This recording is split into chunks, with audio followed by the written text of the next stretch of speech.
নমস্কার, সোমালিয়াস ক্রিয়েশনে আপনাদের সবাইকে স্বাগত জানাই।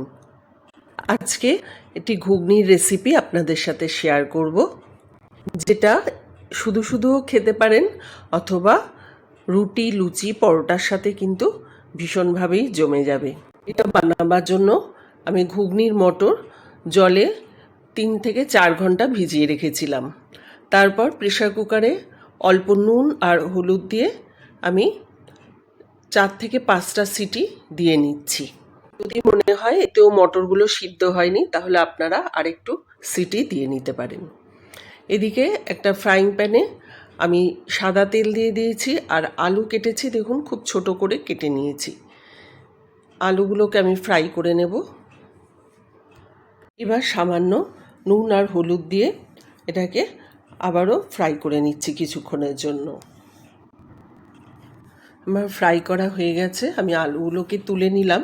এবার ওই একই ফ্রাইং প্যানে ওই তেলের মধ্যেই যতটুকু তেল ছিল তার মধ্যে আমি দিয়ে দিলাম জিরে, তেজপাতা আর একটা শুকনো লঙ্কা, দিয়ে দিলাম গোটা গরম মশলা। কয়েক সেকেন্ডের জন্য আমি মশলাগুলোকে একটু ভেজে নিচ্ছি। এগুলো থেকে সুন্দর গন্ধ বেরোলে আমি এখন এর মধ্যে দিয়ে দেব নারকেল কুচি। এখানে আমি নারকেলগুলো টুকরো করে দিয়েছি, আপনারা ইচ্ছে করলে নারকেল কুড়িয়েও দিতে পারেন, তাতেও কিন্তু টেস্টটা ভালো আসবে। নারকেলের টুকরোগুলো কিছুক্ষণ ভেজে নিচ্ছি। এবার এখানে দিয়ে দিলাম আদা বাটা, বেশ কিছুটা আদা বাটা দিয়ে দিলাম। আদার কাঁচা গন্ধটা যতক্ষণ না যাচ্ছে ততক্ষণ আমি এটাকে ফ্রাই করে নিলাম।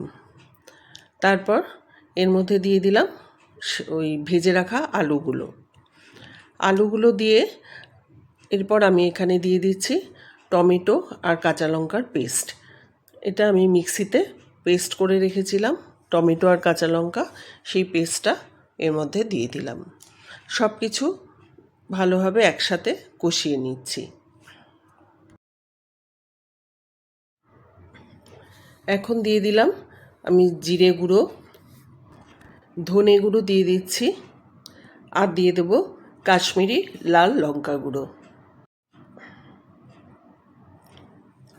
এখন দিয়ে দিচ্ছি সামান্য একটু হলুদ গুঁড়ো। এবার সমস্ত কিছু একসাথে মশলাগুলো কষিয়ে নিচ্ছি।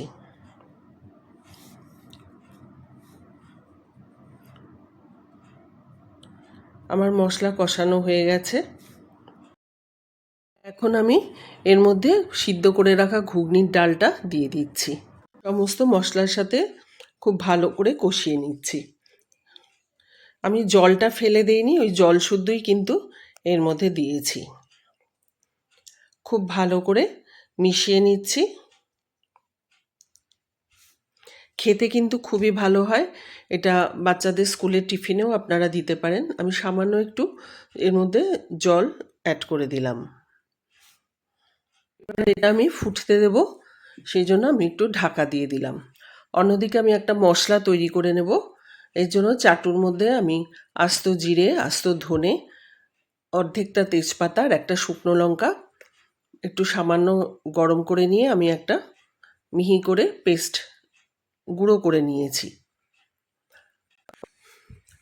দেখুন ফুটে উঠেছে। আমি আরও কিছুক্ষণ ফোটাবো, কারণ আমি এতটা ঝোল রাখবো না।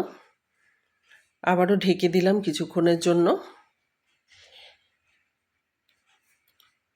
এবার আমি হাতা দিয়ে একটুখানি আলু আর ঘুগনিটা একটুখানি ম্যাশ করে দিচ্ছি, তাহলে কি হবে, খেতে কিন্তু খুব ভালো লাগবে। অল্প অল্প করে একটু একটু করে ম্যাশ করে দিচ্ছি ঘুগনি আর আলু। উপর থেকে ঘি আর গরম মশলা ছড়িয়ে দিয়েছিলাম, সেটা আমি দেখাতে ভুলে গেছি। আমার তৈরি হয়ে গেছে টেস্টি টেস্টি ঘুগনি। রেসিপিটি কেমন লাগলো আমাকে অবশ্যই কমেন্ট করে জানাবেন। আর ভালো লাগলে আমার চ্যানেল সোমালিয়াস ক্রিয়েশনকে একটা লাইক, শেয়ার ও সাবস্ক্রাইব করার জন্য অনুরোধ রইল। সবাই ভালো থাকবেন, সুস্থ থাকবেন। আবার অন্যদিন এরকম একটি সহজ মুখরোচক রেসিপি নিয়ে আপনাদের সামনে চলে আসব। ধন্যবাদ।